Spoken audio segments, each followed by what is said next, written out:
Sir మరి నిజంగానే అంటే ఈరోజు 3 రాష్ట్రాల్లో గెలిచారు. ఓకే, మనం ఎక్స్పెక్ట్ చేసినవి 2 ఉన్నాయి. టీఎంసీ కూడా బ్రహ్మాండంగా మీరే గెలుచుకున్నారు.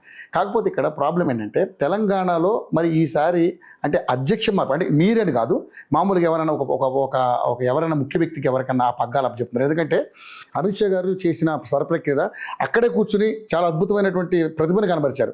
మరి అటువంటి అంశాలు తెలంగాణకి ఎవరైనా ఉన్నారు, అటువంటి నాయకుడు ఎవరైనా వస్తున్నారు? తప్పకుండా వస్తారు, వాళ్ళే వస్తారు. ఓకే, మీకు అమిత్ షా గారు వస్తారు ఇక్కడ, మీకు ఆయన ఇన్ఛార్జ్కి వస్తారు. మీకు ఎందుకు అవమానపడాల్సిన అవసరం లేదు, అనుమానపడాల్సిన అవసరం. Okay, we will come, we will see your victory.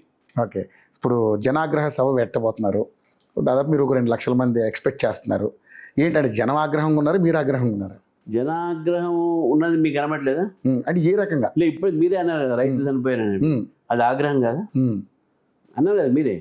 ఇప్పుడు విద్యార్థులకు ఫీజులు రావట్లేదు, ఫీ రీయింబర్స్మెంట్, నిరుద్యోగ భత్తా రావట్లేదు కదా, దాన్ని ఏమంటారు మీరు? అది ఆగ్రహం కాదా? జనాగ్రహం ఉన్నారు, దాంట్లో నేను కూడా ఆగ్రహం. మరి మీకు ముందు లేదు నాకు తెలియదు, కానీ నాకైతే ఆగ్రహం ఉన్నది. జర్నలిస్ట్గా మాకు కూడా అంటే ఉండొచ్చు, ఉండకపోవచ్చు. ఓకే, సో ఏంటి సార్ మరి ఈ సభతో ఏం సంకేతం ఇద్దాం అనుకుంటారు తెలంగాణ? ఇప్పుడు ఏ రాజకీయ పార్టీ సభ పెడుతుంది, ఆ సభకు ఒకటే సంకేతం ఉంటుంది. మాకు ఆదరించండి, మా పార్టీని గెలిపించండి, మా పార్టీని మీరు నమ్మండి, మా పార్టీలో చేరండి అనే సంకేతమే ఒక పార్టీ ఇస్తుంది. మా నాయకుడు అదే ఇస్తారు. మీ దేశాన్ని డెవలప్ చేస్తున్నాం, తెలంగాణకు కూడా అదే విధంగా మేము డెవలప్ చేస్తాం, మాకు అవకాశం ఇవ్వండి, చూడండి అని చెప్పేసి కూడా ఆ సంకేతం ఉంటుంది అక్కడ. ఓకే, ఇప్పుడు ఎన్నికలు అయిపోయినాయి సార్ దేశంలో.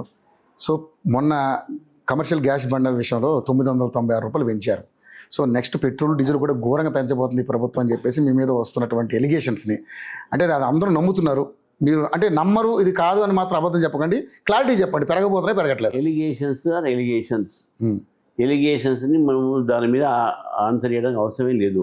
ఒకటి, అంటే గ్యాస్ బండ్ పెరిగిందని బట్టి చూస్తే నమ్మాల్సి వస్తుంది. చెప్తానండి, మీ ఇంట్లో గ్యాస్ పెరిగిందా రేటు? మొన్న 60-90 పెంచారుగా. మీ ఇంట్లో గ్యాస్ పెరిగిందా? పెరిగింది, ఒక 60 రూపాయలు పెరిగింది. 60 రూపాయలు, అది 50 రూపాయలు, 52 రూపాయలు పెరిగినాయి.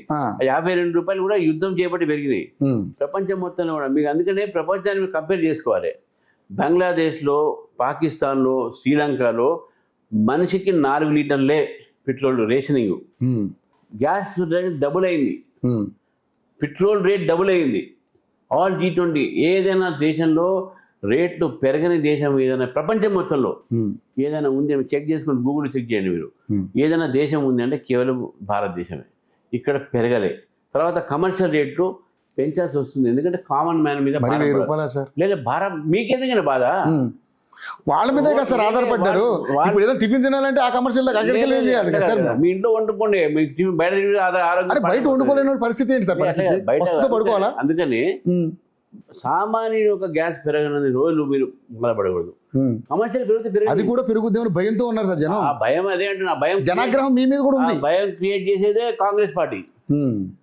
ఆ భయం క్రియేట్ చేసేదే కాంగ్రెస్ పార్టీ. అందుకని కాంగ్రెస్ పార్టీ ఎలిగేషన్ నమ్మకండి అనేది.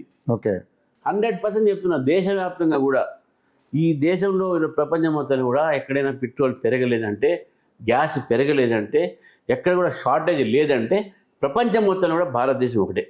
ఓకే, కానీ మరి నిజంగానే ఇప్పుడు జనం కూడా అంటే జనాగ్రహం అంటున్నారు కాబట్టి జనాగ్రహం కూడా ఇప్పుడు మీ మీద కూడా వచ్చే అవకాశం ఉంది.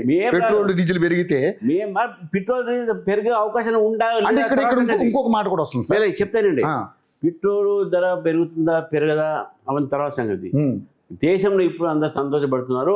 ప్రపంచంలో పెట్రోల్ ధర పెరుగుతుంటే మోదీ గారు పెట్రోల్ ధర తగ్గించారు, ఎక్సైజ్ ట్యాక్స్ పెట్టించేసి తగ్గించారు. ఎక్కడ కూడా షార్టేజ్ లేదు. మీరు చూడండి, సోషల్ మీడియాలో కాంగ్రెస్ పార్టీ షార్టేజ్ అని లైన్లు ఉంటాయి, ఇప్పుడు లైన్లు లేవు. ఎందుకు లేదు? Because they are spreading falsehood. ఎప్పుడు మీ ద్వారా నేను చెప్తున్నాను ప్రజలకు ఏదనంటే, ఎక్కడ కూడా మోదీ గారి ప్రభుత్వంలో పెట్రోల్ షార్టేజ్ రాదు. ఎందుకు చెప్తున్నాను, కారణం చెప్తాను నేను. మనం కొనేది ఒక ఇరాక్తో కాదు కొనేది, మనం రష్యా నుంచి కొంటున్నాం, మనం ఇతర దేశాల నుంచి కొంటున్నాం, which are not oil OPEC countries లేవు. కాబట్టి మనకు షార్టేజ్ రాదు.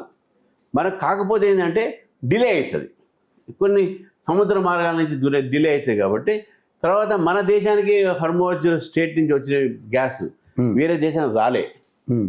మనం అదండి మీరు అప్రిషియేట్ చేయాలి, ప్రజలకు చెప్పాలి, మీరు చెప్పాలి.